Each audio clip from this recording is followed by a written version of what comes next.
Is feminism. It's just to destroy the friendship between the sexes, and it's called divide and conquer. That's all. So we have to give all this nonsense up and listen to the Bhagavad and understand how we are related to each other as souls. Yeah? All this other knowledge just bewilders us. So real knowledge is very satisfying. It's true. Everybody wants real knowledge. When we're allowed to want it, everybody wants it, but we have been taught not to want it. We've been taught in school, you don't want this. No. And we do. Everybody wants. 10 minutes more. More questions. You need to churn the ocean. I need to know that you're interested, so ask some questions. Yes? Maybe you can explain why this Chatushloki is so important? Oh, it's like a fruit. And in the middle of the fruit is the core, the stone. That's the most important thing, like Prabhupada says, that there's 6 chapters protecting the middle chapters.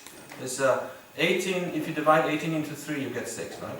So the first 6 chapters and the middle and the last 6 chapters to protect the middle, the core, and the very core of the Bhagavad Gita. These 4 verses. If you read them, you can see it's very essential. It's like everything is leading up to that.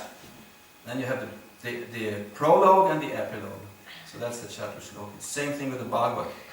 Also 4 essential verses which contain, like the Hare Krishna mantra is the essence of all. Like the Maha mantra is the Chatushloki of everything. So really, essentially, we could just chant the Hare Krishna mantra and then we would know everything. But because, we're not so fortunate, so we need to have the Hare Krishna mantra explained in order to chant it properly, and the explanation is of these books. So Prabhupada says you have to read all my books, otherwise you will not be able to chant properly. So we want to chant the Hare Krishna mantra properly, so we read all these books. Jai Hari Bol. Yes? Sentence from Bhagavatam that when we receive transcendental knowledge, we can actually feel it like a person who's hungry is getting fed. Yeah. So what is your personal experience, because you are getting so much into Srimad? Oh yeah. The thing is that the Bhagavad Gita is like introduction to the Bhagavatam. You read the Bhagavad Gita and then you get so thirsty after more, and then you read the Bhagavatam. And the Bhagavatam is like spiritual food. Yeah. In one purport, Prabhupada even says that everywhere there's people, wanting to eat and starving, but he says no, they're just hankering for spiritual food. And once you start getting into the books, the Bhagavatam, and really go deep into it, you forget to eat. It's true. You just forget to eat because you feel satisfied even without eating and drinking. And you forget to sleep. Sometimes you forget to eat and sleep. I remember when I did the 10th canto, I hardly ate and slept at all. I just couldn't. It was not, I didn't feel the need. Now I'm eating and sleeping again, but of course I'm higher. Anyway, yes? Question? The question is, should devotees celebrate Christmas, and if yes, then how? Should the devotees celebrate Christmas? Oh, that's a good question. No. But you can do it if you like. You can celebrate Christmas as, Guru Puja. Because Christ is one of our Gurus, Prabhupada says. He taught the same thing as Krishna taught. There should be no difference, and if there is a difference, it's our problem with hearing properly, because he taught exactly the same thing.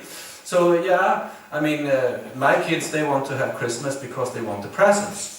So we do Christmas, but at the same time we try to make them understand that Krishna is the father of Christ. It's the same name, Christ, Krishna. So if you can do it in that light, I'm not going to say you should or should not. That's up to, in a family situation, that's another thing. You may have to, social obligation to follow the tradition of the country. That's okay. But you see, Christmas is another religious, something to remind you about Krishna. That's the birth, supposedly the birth of Christ, although some say he was born in the summertime, and this is just a way to change the pagan tradition of solvær into something else. But anyway, it's to mark the birth of a guru, so it's okay. But if you do it just to get a lot of presents, then it's your funeral. You know, if it depends on the motivation why you do things. If you like Christmas because of the lights and the presents and the family, that's all material. That's all material. But I'm not going to stop you. Just like, if you can see, if you're socially obliged to go to your parents and have Christmas, which we are, maybe, so then you just see it in that light. It's a Guru Puja for Christ. It's his birthday. Like we do Guru Puja the day after Janmashtami, we celebrate Prabhupada's birthday because he was born, same time as Krishna, or day after. So no, he was born on the day, right? And then you just next day, yeah. So yeah.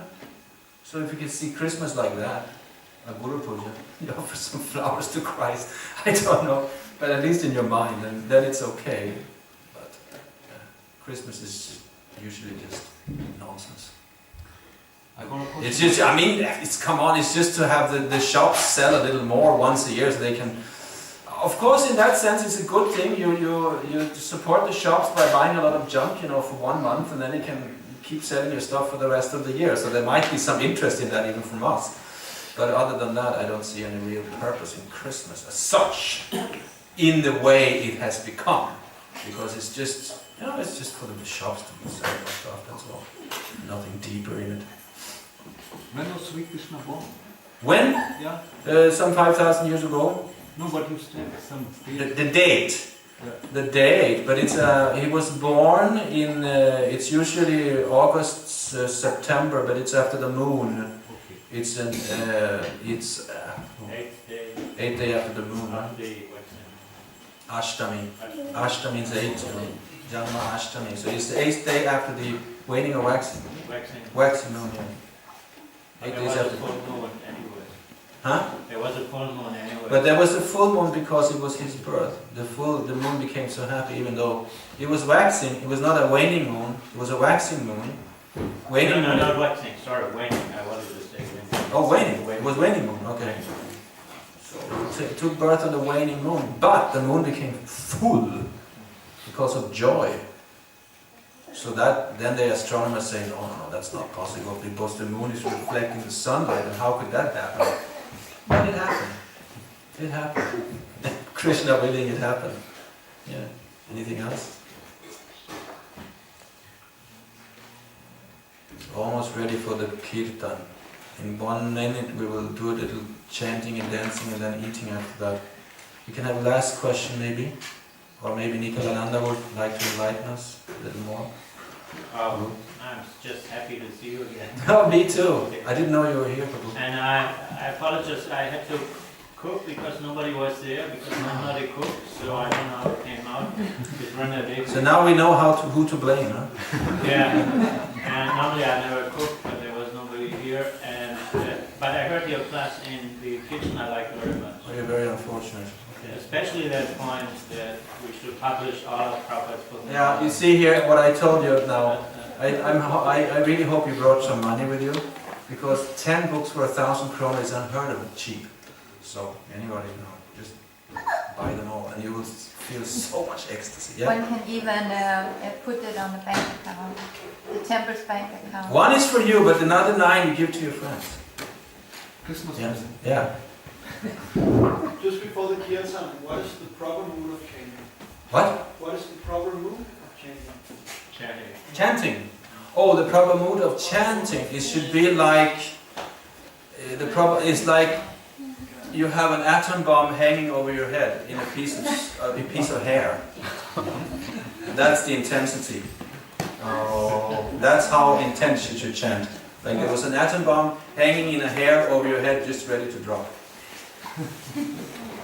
Or another way is if, like a little child crying for his mother.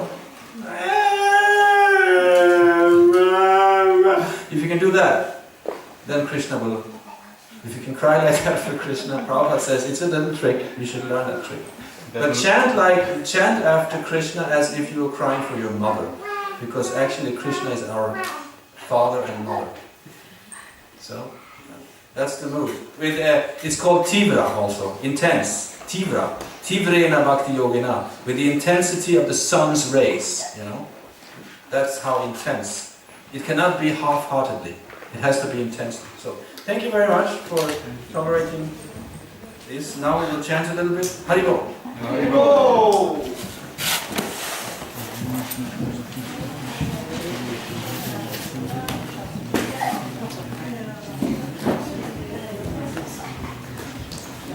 Thank you.